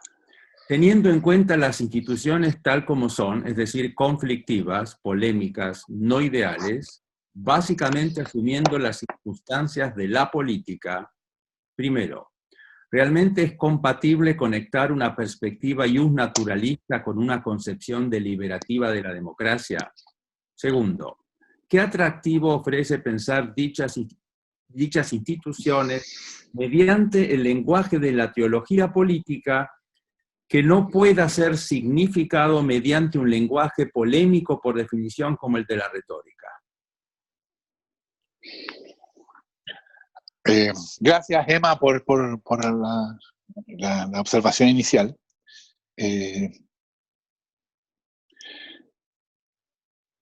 El sentido del recurso a la teología política en la tercera parte de la forma del derecho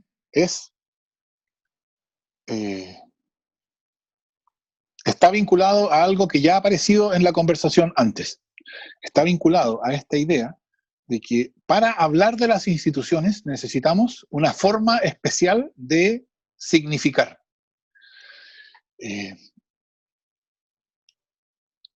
Que no sea ni descriptiva ni normativa.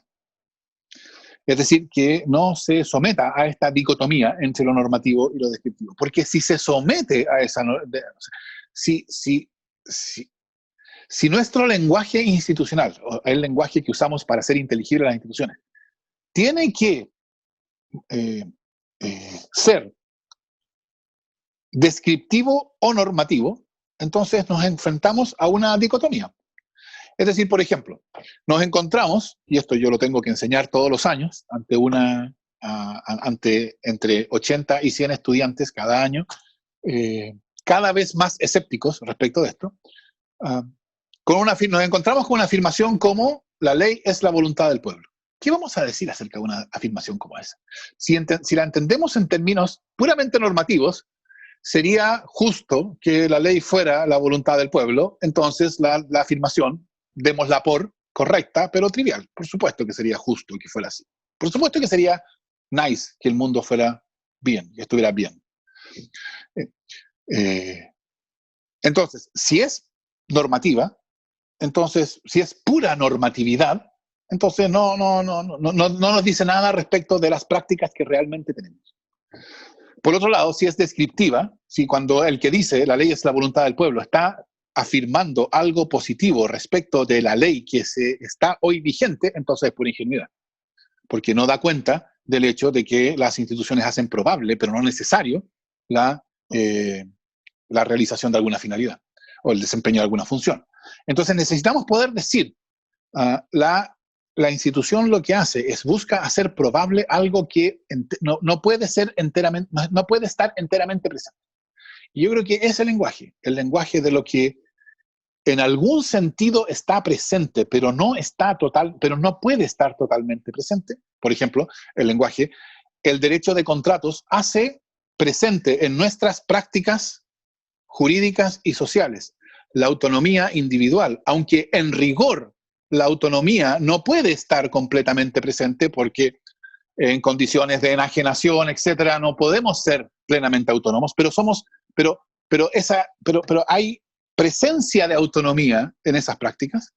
Eso es exactamente la función que desempeñan en el pensamiento teológico tradicional católico los sacramentos. Hacen presentes a cosas que no pueden estar presentes, ¿no? La Eucaristía hace presente una forma de comunidad que en las condiciones en las cuales vivimos no puede estar presente. Entonces, la teología política de la tercera parte no es religión. O sea, no es que la forma del derecho termina diciendo esta es una teoría católica del derecho, eso no tendría mucho sentido.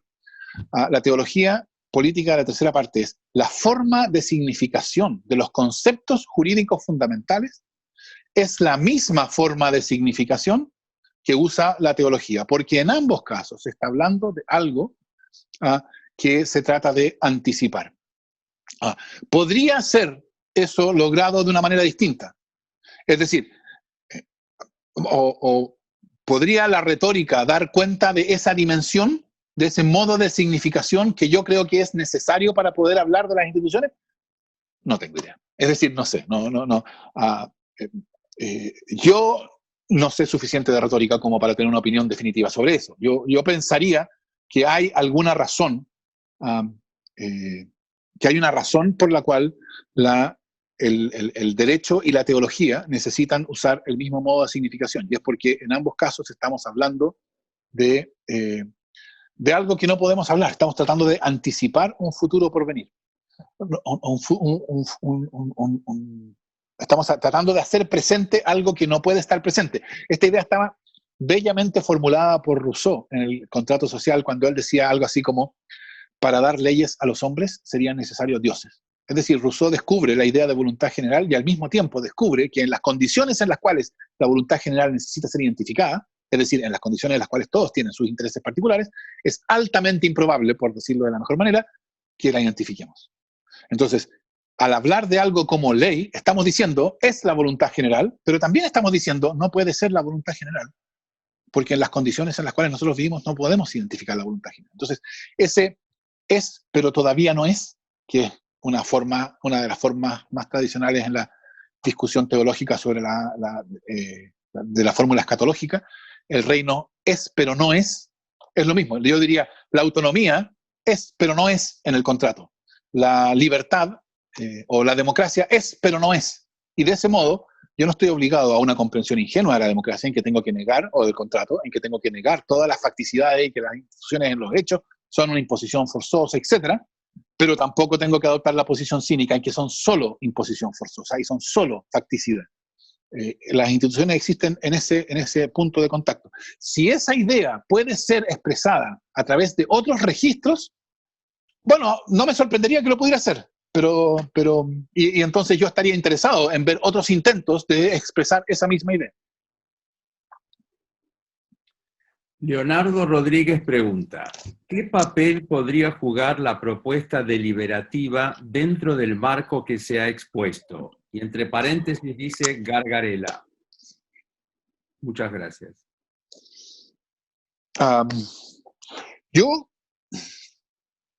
Bueno, hasta cierto punto supongo que eso habría que preguntárselo a Roberto, pero por supuesto también a mí.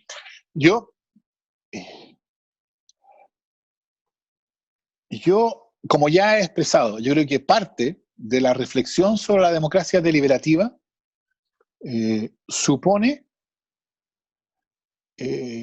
o asume una óptica de más bien pura normatividad, ¿no?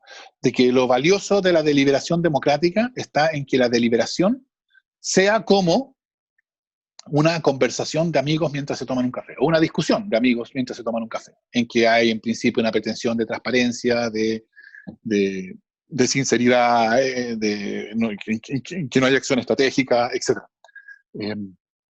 Por supuesto, a eso uno, ¿qué tiene que decir? Uno dice, sí, ojalá sea lo más nice posible todo, ojalá la conversación, la comunicación política sea lo más transparente, pero yo creo que eso no da cuenta de que en los hechos, las prácticas políticas suponen o no es parte de la experiencia que ocurra así. Entonces la pregunta es, cuando tenemos una experiencia que nos muestra que las condiciones de la comunicación política no son ni cercanas, las condiciones reales de la comunicación política no son las condiciones ni cercanas a la situación ideal de habla, ¿cuál es la relevancia que tiene la deliberación? ¿Quiere decir esto que la deliberación, que tenemos que prescindir de la idea deliberativa y adoptar una óptica, por así decirlo, crudamente realista, en que lo que hay son sujetos autointeresados, cada uno de los cuales quiere avanzar su agenda, y del modo en que se coordina o no se coordina, se producen ciertas cosas o no?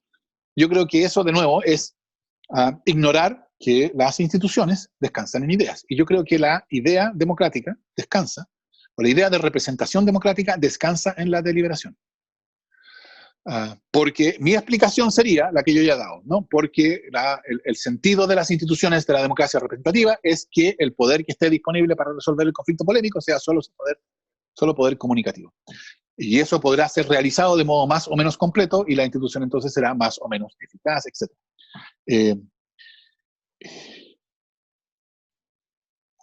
¿Por qué? Yo insistiría, esto es importante porque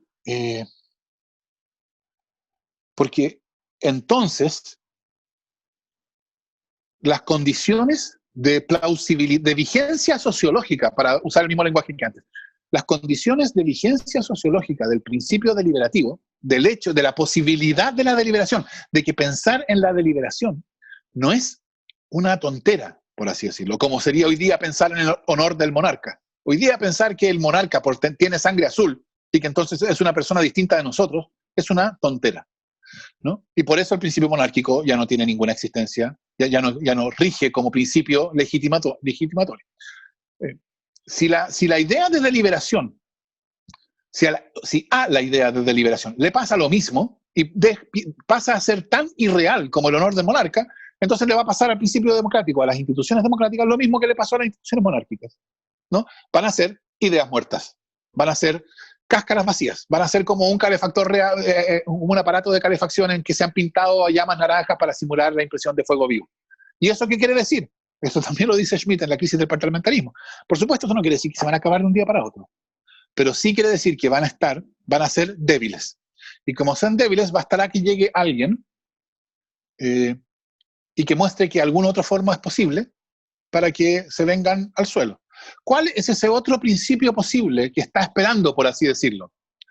Es decir, si fuera verdad que la posibilidad misma de la deliberación ha caducado, o sea, y que la idea deliberativa tiene tan poca vigencia sociológica como el principio de honor del monarca, entonces deberíamos decir el principio democrático está caducando. Y lo que tenemos son instituciones, pero son instituciones que son pura forma, pero ya no tienen ningún contenido porque ya no nos creemos nada de eso. Entonces lo que eso produce es inestabilidad, como explicaba antes. Y entonces surgirá alguna otra manera de producir legitimación. Yo creo que lo que se llama, y esto por supuesto requiere más discusión, etcétera, pero parte de lo que se llama populismo es un posible principio alternativo en que la representación ya no se produce mediante la deliberación de, por así decirlo, ideas o posicionamientos políticos, la representación se produce personalmente, ¿no? En que yo te miro a los ojos a ti y tú dices, tú puedes creerme a mí. Entonces yo pido tu voto, vota por mí porque yo soy creíble para ti. Otra cosa es si eso va a ser posible articularlo como una forma institucional, etcétera. Pero yo creo que esa es una forma alternativa a la idea de representación deliberativamente producida. Entonces, yo pondría todo eso que se ha hecho en términos de, o toda esa reflexión sobre la democracia deliberativa, entre lo que, por cierto, yo pondría en uno de los primeros lugares lo que ha hecho Roberto Gargarella y otros, bueno, a trabajar en ese sentido. Es decir, lo que están haciendo, diría yo, están especificando las condiciones de estabilidad de las instituciones democráticas que realmente tenemos. Y con esa óptica, entonces la pregunta, y esta es la pregunta ya para el qué hacer, bueno, es cómo se le da realidad a esas condiciones. Y para eso necesitamos una buena descripción, una buena teoría de la deliberación como principio político, y después necesitaremos formas para hacerla probable. Mauricio Fuentes pregunta, ¿es posible evitar la polemización de las decisiones jurídicas en lo que McCormick denomina casos difíciles?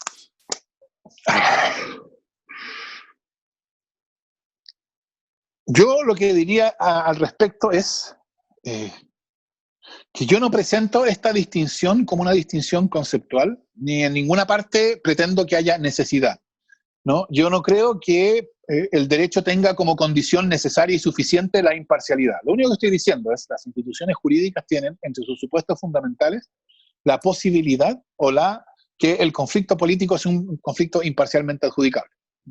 Aquí aplicaría todo lo que yo ya he dicho. Si la imparcialidad de lo jurídico pasa a ser una idea tan ficticia como el honor del monarca, entonces las instituciones que descansan en esa idea se hacen inestables, etc. El solo hecho, yo no creo que la polemicidad deba ser entendida,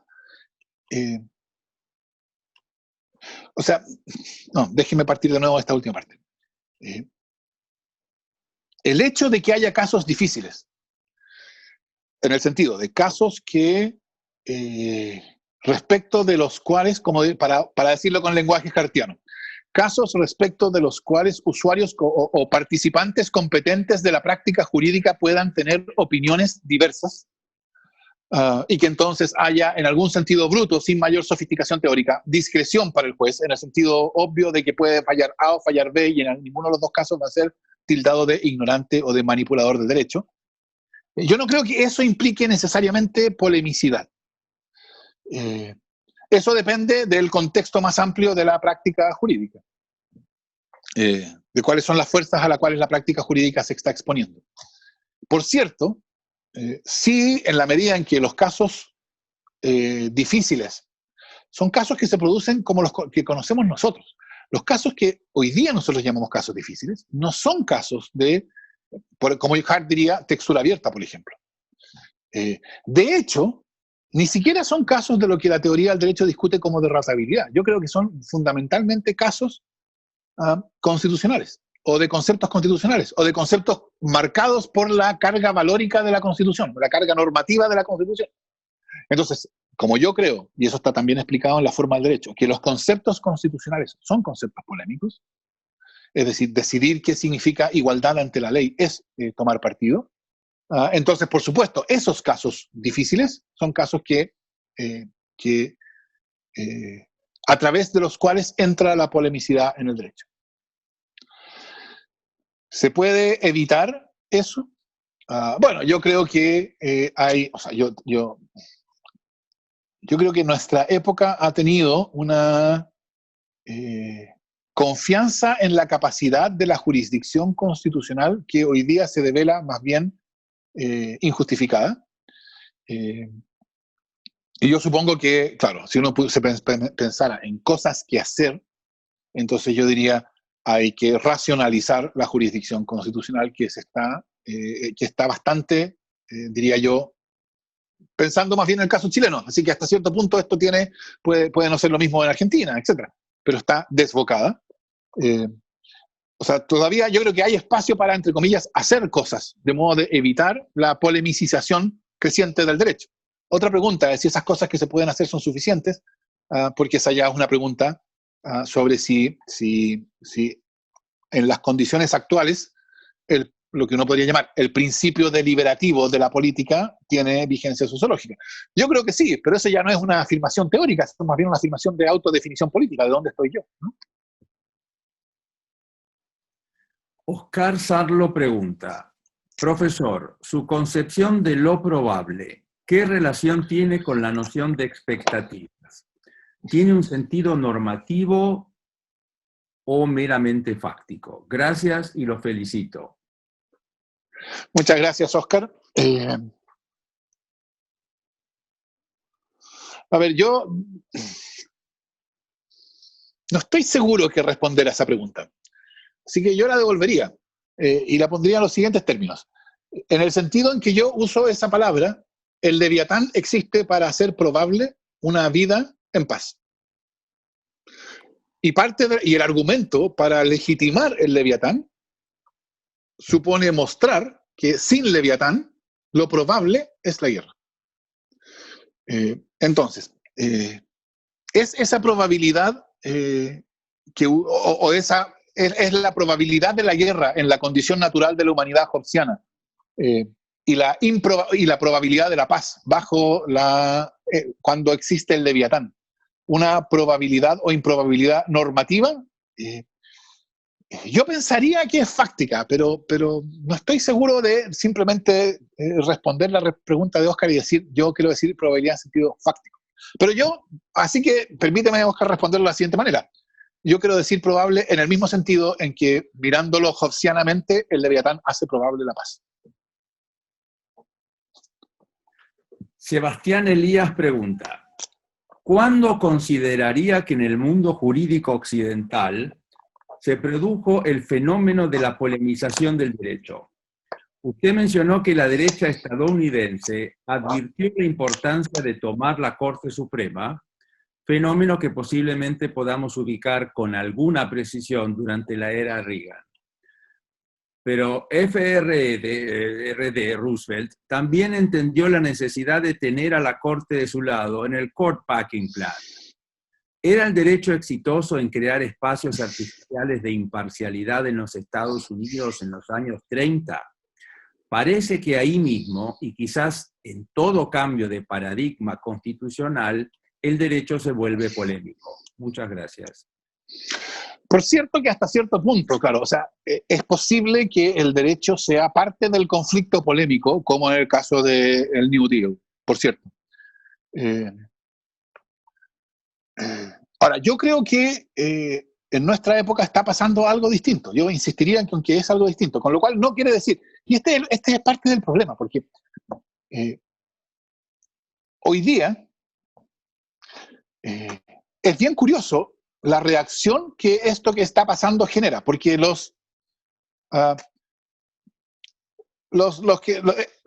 que se sienten más cercanos del realismo jurídico en la versión norteamericana dirían, bueno, no está pasando nada nuevo, esto es lo que siempre ha pasado. Y quienes, los abogados neoconstitucionalistas dirían, no, pero aquí no está pasando nada grave porque se está realizando más el derecho. En el fondo también está pasando lo que ha pasado antes. Entonces, yo creo que está pasando algo nuevo, pero eso nuevo no se ve. Y claro, lo que yo creo es que está pasando algo nuevo en algún sentido. Por supuesto, siempre que pasa algo, se puede vincular a cosas que han pasado en el pasado. Ahora, yo diría que el caso de Roosevelt es un caso interesante, porque ahí lo que se produjo, creo yo, aunque yo no soy especialista en esta materia, pero yo lo que diría es, ahí hubo un conflicto y ese conflicto se solucionó. Se solucionó, digamos, por la vía de la rendición de la Corte. No quiero decir que fueron amigos, quiero decir que el conflicto dejó de ser conflicto, ¿no? Por supuesto, amenazada por ser reducida a la irrelevancia, la Corte Suprema descubrió que después de todo había interpretado mal la condicionante, hizo el switch in time en que salvó a los 9, etc. Lo que yo creo que estamos viendo ahora es una polemicización que no se explica porque haya un conflicto entre poderes, entre el poder ejecutivo y el poder jurisdiccional. Lo que hay es la transformación de la manera en que los participantes de la práctica jurídica piensan el derecho. Y lo piensan de un modo que lo hacen inevitablemente polémico, creo yo. Entonces, es, por así decirlo, no está, para usar alguna distinción que alguna vez usó Waldron en otro contexto, esta es una transformación que está ocurriendo no wholesale, no al por mayor, no en grande, está ocurriendo en pequeño, ¿no? Esta es una cuestión que está ocurriendo en la manera en que los participantes de la práctica jurídica entienden la práctica misma.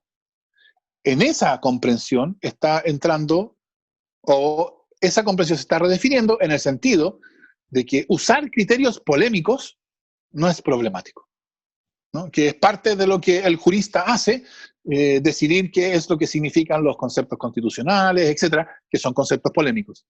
Entonces, la polemicidad está siendo recibida en el microespacio de cada participante, por así decirlo. Y yo creo que eso es lo que es distinto de otros casos en los cuales, por cierto, ha habido conflicto, y un conflicto, bueno, en algunos casos esos conflictos han llevado hasta las guerras civiles, ¿no? En el caso de Roswell no llevó a la guerra civil, pero yo no estoy negando que haya conflictos respecto del derecho o que se luche políticamente por la interpretación del derecho. Lo que sí creo yo que está pasando hoy día es que el hecho de que el derecho se haga polémico está siendo acogido, está siendo bienvenido por los participantes de la práctica jurídica, como si eso no significara una considerable transformación de lo que entendemos por derecho. Entre paréntesis, lo de la derecha norteamericana, eso no lo decía yo, eso yo estaba citando, aunque lo hago mío, por cierto, pero eso lo decía el propio Dworkin, y se refería claramente a la derecha norteamericana que se puso como meta hacerse con la Corte Suprema después de Roe versus Wade para revocar Roe versus Wade. O sea, pasó 70 y 80, efectivamente. Guillermo Jensen pregunta: ¿cómo se podrían resolver los conflictos sobre el sentido de la Constitución, no sobre leyes constitucionales, a partir del uso comunicativo del poder? Muchas gracias. Bueno, esa es una buena pregunta, Guillermo. Para eso yo recomendaría un texto, que es un texto que yo creo que es bien que abre perspectivas. Es un texto, un artículo de Michel Troper, que se llama algo así como La máquina y la norma, dos comprensiones de la Constitución, o algo así. La máquina y la norma, dos conceptos de Constitución, que está en Doxa, traducido por Juan Ruiz Manero. Y ahí lo que Troper explica son dos maneras de entender la Constitución. Y él dice: la Constitución puede ser entendida como una norma, es decir, como una norma cuya función es calificar de lícita o ilícitas determinadas conductas de ciertos destinatarios, y cuyo problema principal es entonces asegurar que los destinatarios van a cumplir con la norma. Y entonces, claro, junto con la norma tiene que venir alguna garantía de que los destinatarios van a cumplir con la norma en la forma típicamente de una garantía externa, en la forma de un tribunal. Yo creo que esa comprensión de la Constitución como norma es la que se ha hecho hoy día prácticamente, es como el aire que respiramos.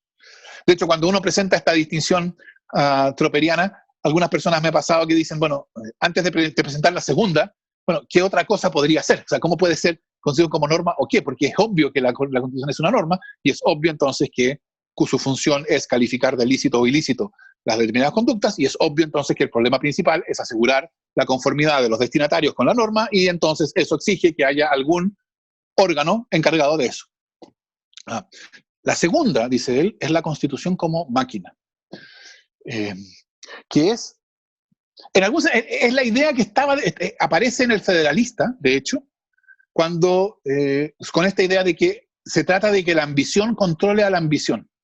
Que ahí, si uno se toma en serio esa idea, se trata de que la ambición controle la ambición. Es decir, se trata de organizar los poderes no de modo de sujetarlos a normas, ¿no? Y que entonces la función principal sea fijar lícito, ilícito, etcétera, sino organizar la interacción de estos órganos de modo tal que se controlen recíprocamente, de que su acción normal produzca interacciones en el sentido que el orden constitucional busca. Eso es la Constitución como máquina. En la Constitución como máquina, entonces, no se necesita la idea de que es una norma y que entonces la principal función es que calificar de ilícito los actos y para eso necesita solucionar el problema de cómo asegurar la conformidad de los actores y para eso necesita una garantía externa, todo eso no tiene sentido, ¿no? Si la Constitución no la piensa como una máquina, entonces la cuestión principal no va a ser cuál es la norma y cuáles son los deberes que impone, va a ser cuál es la manera en que se configura la política de modo tal que eso que, diría yo ahora, no Tropper, eso que se busca hacer probable, se haga de hecho probable por la interacción de los órganos así configurados, y entonces no se necesita una garantía externa porque la Constitución es su propia garantía. Yo creo, a ver, lo que me interesa es mostrar estas dos maneras de pensar la Constitución, porque yo creo que hoy día tenemos tan, como se dice hoy día, naturalizada la idea de que la Constitución es una norma, con todas las otras ideas que vienen, licitud, ilicitud, conformidad a los actores, garantía externa, que pareciera que no podemos pensar la Constitución de otra manera. Pero en la historia del constitucionalismo, la Constitución sí se ha pensado de otras maneras. Y Tropper dice algo bien interesante, que es que en mi lectura, porque él probablemente no diría algo tan audaz, quizá, la Constitución como máquina tiene prioridad sobre la Constitución como norma. Porque la Constitución como norma no puede fundarse a sí misma.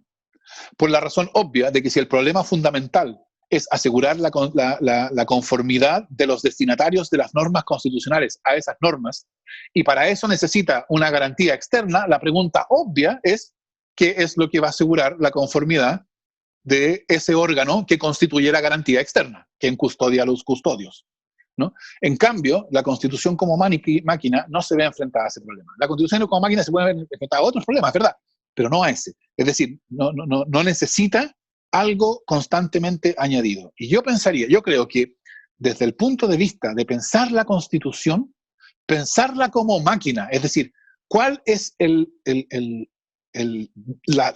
son las formas institucionales cuya operación normal, en las condiciones en las cuales tiene que operar, harían probable un determinado resultado constitucional?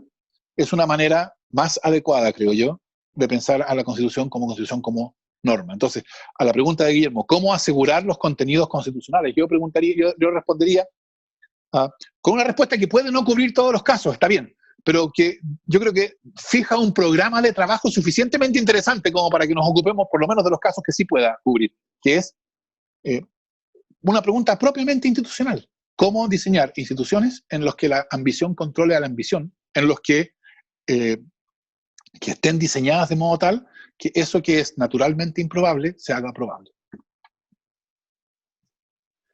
Rodrigo Pucci pregunta, ¿cuál mecanismo contramayoritario asume como más adecuado en las democracias actuales? En Chile se establece a priorísticamente que es el Tribunal Constitucional.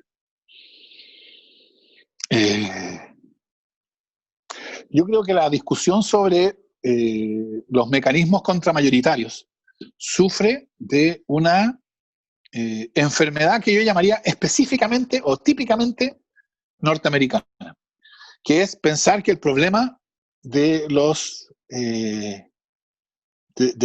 las formas contramayoritarias es que son contramayoritarias.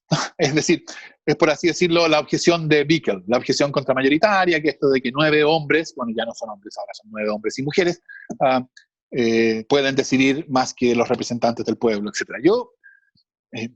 Yo creo que está bien, eso no quiero decir que esa es una manera o una objeción que pueda ser ignorada, aunque yo creo que tiene mucho menos relevancia de la que parece tener, entre otras cosas porque el principio democrático supone que todas las potestades siempre se ejercen a nombre del pueblo.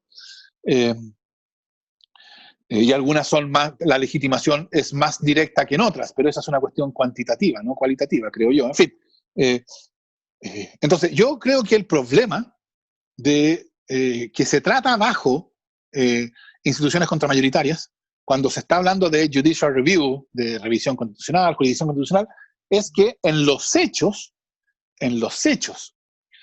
las instituciones encargadas de decidir el conflicto constitucional, sobre todo cuando están decidiendo conflictos constitucionales en abstracto, ¿no?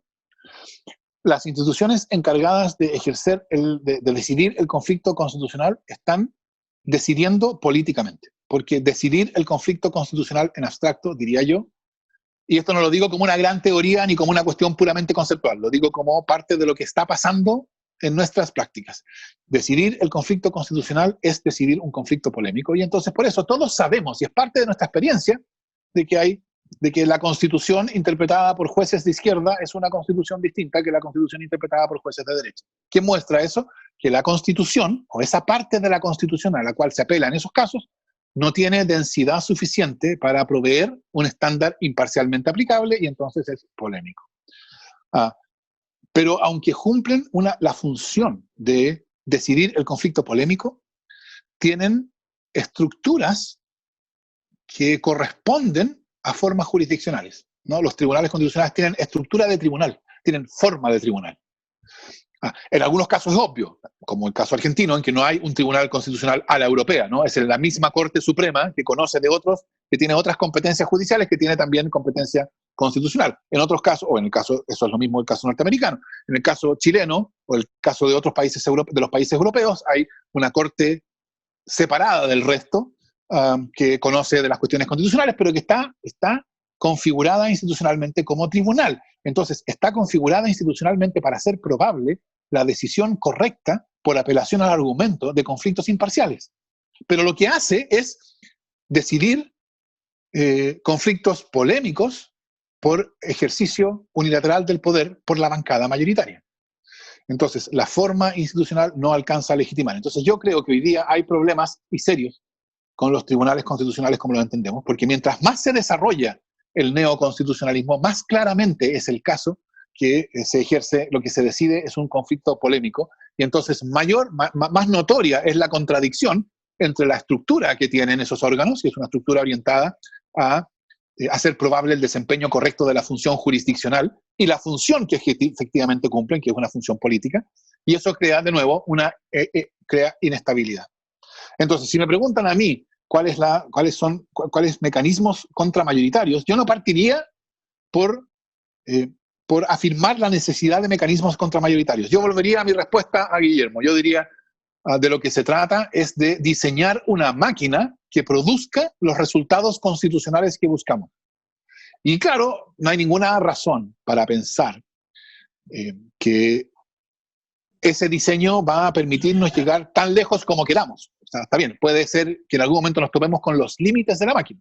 Y cuando nos topemos con los límites de la máquina, bueno, ahí veremos qué más hacer, cómo seguir. Pero yo creo que el punto de partida tiene que ser cómo diseñar una máquina constitucional que pueda, que haga suficientemente probable, la idea, el principio democrático. Ricardo Ramírez Calvo pregunta, ¿no le parece a usted que el neoconstitucionalismo, lejos de fomentar la imparcialidad del derecho, pretende imponer una agenda política a través del derecho, excluyendo todas las otras?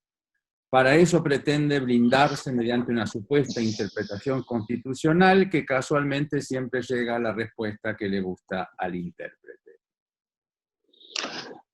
Yo estoy de acuerdo, Ricardo, en que el neoconstitucionalismo no fortalece la independencia o la imparcialidad del derecho. Yo no tendría, yo no lo pondría en los términos en que tú lo pones, porque yo no diría que busca realizar una idea con, no sé cómo, no me acuerdo las palabras exactas, pero con exclusión de las otras. Una agenda exclusión de las otras. Una agenda con exclusión de las otras, ¿no? Porque, o sea, por supuesto, cada uno tiene su agenda. ¿Qué es lo que yo hago cuando actúo políticamente? Yo, en algún sentido, yo busco que mi agenda sea la agenda que controla lo que pasa, y si tengo éxito en mi acción política, mi agenda controlará a las otras. Pero, entonces, en la medida en que mi agenda es exitosa, puede producir la exclusión de las otras. Yo creo que lo que el neoconstitucionalismo hace, sin quererlo, porque yo no creo que esto sea conscientemente afirmado. Yo creo que el neoconstitucionalismo asume que el derecho, en su capacidad racionalizadora, está siempre ahí, es decir, que no es contingente, que no se pone en riesgo y que por lo tanto se puede usar para racionalizar el conflicto polémico, porque tiene esta idea de que entonces mientras menos conflicto polémico haya, mejor, porque va a haber más racionalidad, sin notar que eso lo que hace es arriesga la capacidad del derecho de crear espacios de imparcialidad. Entonces, en los hechos, lo que tú dices, Ricardo, se produce, ¿no? Pero yo diría eso no es la finalidad. La finalidad es, o sea, yo creo que el neoconstitucionalismo supone que mientras más juridificado está el mundo, mejor. Y no ve que eso pone en riesgo al derecho. Yo creo que lo que hoy día pone más en riesgo al derecho es precisamente la tendencia a la cual la lleva el neoconstitucionalismo. Y parte importante de lo que debería, creo yo, ocuparnos a nosotros, juristas latinoamericanos, es preguntarnos por qué el neoconstitucionalismo entró con la fuerza en que entró en el derecho latinoamericano en especial. Y eso yo creo que tiene que ver con patologías o problemas no solo del derecho, sino de la política. O sea, la política era la incapacidad de la política de dar cuenta de lo que debía dar cuenta hizo que el derecho fuera, o la reflexión jurídica fuera una reflexión especialmente en la cual la idea neoconstitucionalista germinó de una manera que yo creo es bastante única. Yo creo que hay algo importante en nuestras prácticas latinoamericanas que les hizo un espacio, un terreno tan fértil para el neoconstitucionalismo. Entonces, yo tendría una visión crítica respecto del efecto que ha producido el neoconstitucionalismo, ¿sí? Pero no la expresaría en los términos en que tú la pones, porque yo no creo, o sea, lo que yo creo que hace es el neoconstitucionalismo transforma el derecho en un espacio más de la lucha política. Y eso no quiere decir, no supone ánimo de excluir al otro, sino, por así decirlo, de vencerlo en su caso. Bueno, según la Convención de Ginebra del Derecho de la Guerra y de los participantes de los seminarios de teoría jurídica de la Universidad de San Andrés, y por razones gremiales además, nos vemos obligados a terminar acá, aunque sé que Fernando es tan generoso que seguiría contestando. Le quiero agradecer particularmente a Fernando por la disposición, su generosidad, su amabilidad. La verdad, ha sido una discusión muy enriquecedora. Quiero agradecerle a todos los participantes. Queda entonces, le voy a dejar la última palabra a Fernando. Yo solo voy a decir que el mes que viene nos vemos en otro episodio del seminario Urbi et Orbi de Teoría del Derecho de la Universidad de San Andrés. Le dejo a Fernando que por favor cierre este seminario. No, nada, yo al contrario, yo agradezco la invitación. Para mí ha sido un agrado. Si en algún caso no respondí a alguna pregunta o la interpreté de alguna manera distinta de que tenía en su cabeza el que preguntaba, fue probablemente mi mala interpretación y pido disculpas. ¿Y qué puedo decir? Para alguien que se dedica a pensar sobre estas cuestiones, nada más, o sea, nada me honra más que el hecho de que haya tantas personas dispuestas a tomarse en serio estas ideas y entonces discutirlas y conversarlas. Así que yo les agradezco la disposición a hacerlos. Y bueno, yo siempre he pensado, si me permiten una idea final, que nosotros los latinoamericanos no tenemos excusas para no tener mucho más contacto entre nosotros. O sea, uno ve cómo se circulan entre ellos los europeos que están, y nosotros tenemos el lujo de tener un lenguaje común y lo aprovechamos muy poco. Así que yo celebro que tengamos la posibilidad de tener estas conversaciones y espero que vengan muchas más. Muchas gracias, Andrés, y a todos. Bueno, muchísimas gracias, Fernando. Ha sido un privilegio realmente escucharte y de parte del Departamento de Derecho de la Universidad de San Andrés les agradezco mucho a todos que hayan estado y los esperamos para la próxima en el seminario de teoría jurídica que compartimos. Muchas gracias, Fernando, Andrés, Ricardo, Nadia y todo este grupo que hace que esto sea posible. Muchísimas gracias.